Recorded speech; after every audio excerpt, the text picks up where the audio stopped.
Bonjour, monsieur Michel Beta. Bonjour, chers confrères. Voilà, je vous appelle je vous respecte. Voilà. C'est très gentil de votre part. Parce que vous êtes déjà dans l'habit du journaliste, donc c'est le confrère qui m'interroge. Le journaliste citoyen, c'est du journalisme. Merci beaucoup. Merci pour ces encouragements. Alors, merci surtout d'avoir accepté spontanément de participer à l'entretien. C'est moi qui suis honoré. Vous étiez à l'Abidjan Forum Média. Ouais. Quels ont été les moments forts, selon vous?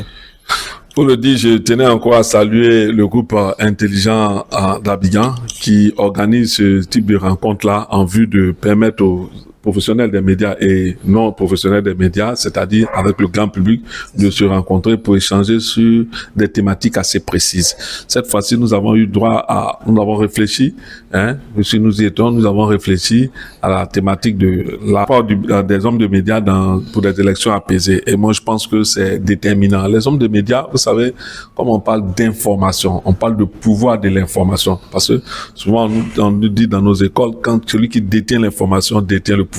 Si il sait que cette maladie-là, elle peut nous atteindre en faisant ça, je le ferai pas. Celui qui sait pas, il le fera et il sera atteint.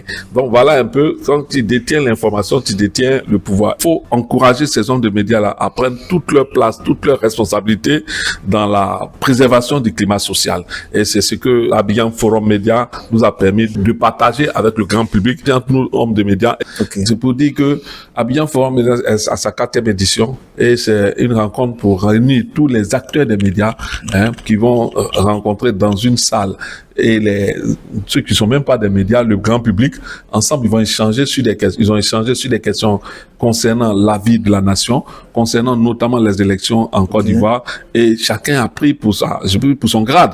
Les populations ont eu à indexer certains médias. Les médias aussi ont eu à dire aux populations ce qu'elles attendent de ces populations-là. Donc, c'était un dialogue direct. C'était un dialogue direct, comme on le dit dans notre jargon, un dialogue direct entre médias et entre professionnels des médias, eux-mêmes qui ont fait leur autocritique, populations qui ont suivi et qui suivent au quotidien les produits des médias. Donc, ce sont des rencontres importantes, disons, parce que, en fait, les médias doivent être toujours au centre des rencontres avec les populations, parce que les médias sont ceux, comme on le dit, le 4e pouvoir qui informe. Et c'est, comme on le dit, celui qui détient l'information détient le pouvoir. Il faut les informer. Il faut aussi, eux aussi, attirer leur attention sur ce qui se fait au niveau des médias afin qu'ils soient suffisamment matures pour apprécier l'information, suffisamment outillés pour décrypter l'information, suffisamment à même de donner un avis après avoir écouté des informations. Aujourd'hui, il y a un phénomène qui gangrène la société ivoirienne. On le sait très bien, c'est le phénomène des réseaux, les fake news. Alors vous, en tant qu'expert, en tant que journaliste, quelle est votre recette pour lutter contre les fake news? Vous savez, en termes de médias, c'est des questions qu'on aborde dans nos formations. Les fake news, c'est en fait un moyen. Je dis que autour des fake news, il faut éduquer les populations à l'éducation des médias. Elles doivent savoir à quoi servent les médias. Qu'est-ce qu'ils doivent faire dans les médias et comment les médias doivent se comporter. Parce que les médias aussi ont leur cadre d'exercice, ont un cadre légal d'exercice. Donc, un média ne peut pas faire du fake news. Parce que du fake news, c'est sanctionné. Donc, le fake news vient d'ailleurs, comme on le voit sur les réseaux sociaux, tout le monde s'autoproclame acteur des médias et fait ce qu'il a à faire, de sorte que souvent c'est difficile d'encadrer. Sinon, pour nous les professionnels, nous savons que si les populations, pour leurs informations, pour capter la bonne information, s'adressent aux médias professionnels, elles auront moins de fake news et elles seront mieux outillées pour faire face à ceux qui envoient les fake news. Parce que vous savez, dans notre jargon, on a l'ANP, l'Autorité nationale de la presse, on a le code de déontologie, on a l'OLPN, l'organisation des médias qui s'auto-censurent. Donc nous sommes tous encadrés pour ne pas baigner dans les fake news. Les fake news, c'est le mauvais média. Je veux dire aux populations, sachez qu'en matière d'information, vous avez aussi votre responsabilité. Vous ne pouvez pas vous orienter vers les non-professionnels et puis espérer avoir la bonne matière. Si vous orientez vers les non-professionnels, vous aurez des mauvaises matières et ça peut entraîner ce que ça entraîne dans la société, des propos diffamatoires, des propos outrageants contre d'honnêtes citoyens. Très bien. Alors, concernant les propos outrageants, est-ce que vous comprenez qu'il y ait des poursuites, des sanctions? Est-ce que c'est une atteinte à la liberté d'expression?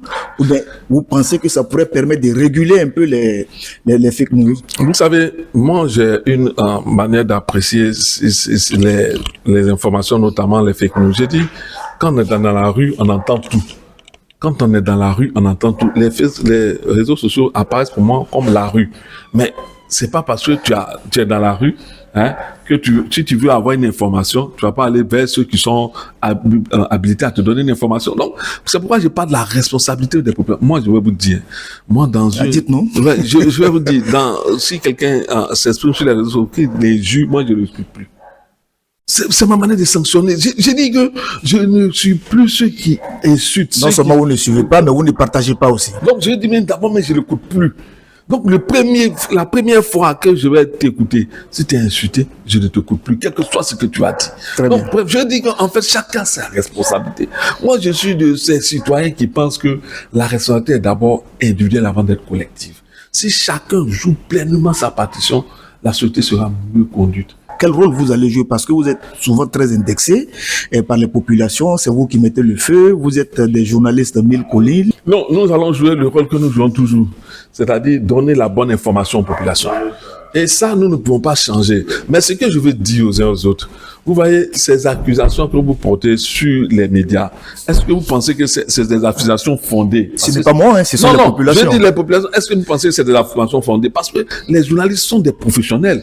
Et ils ont un code d'exercice du métier qui est régi. Donc, ce n'est pas forcément que les journalistes sont à la base des crises, mais il faut interpeller toute la société. Donc, je me souviens, j'ai pris près de des mois de sanctions pour une information que l'autorité de la presse a jugée diffamatoire. C'était mérité, cette sanction? Non, je ne dis pas mérité ou pas, mais au moins ça m'a interpellé. Ah, ok, d'accord. C'est pour dire que quand une information est mauvaise pour un professionnel, il est interpellé.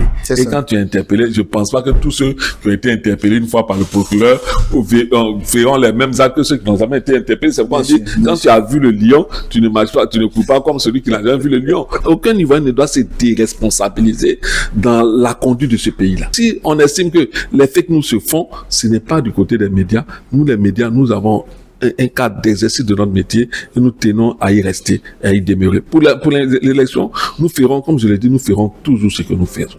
Et nous ne manquerons pas d'interpeller les autorités sur leur rôle, les acteurs politiques sur leurs devoirs, et afin que tous, ensemble, nous puissions conduire la Côte d'Ivoire vers la paix pour le bonheur de nos populations. Merci beaucoup.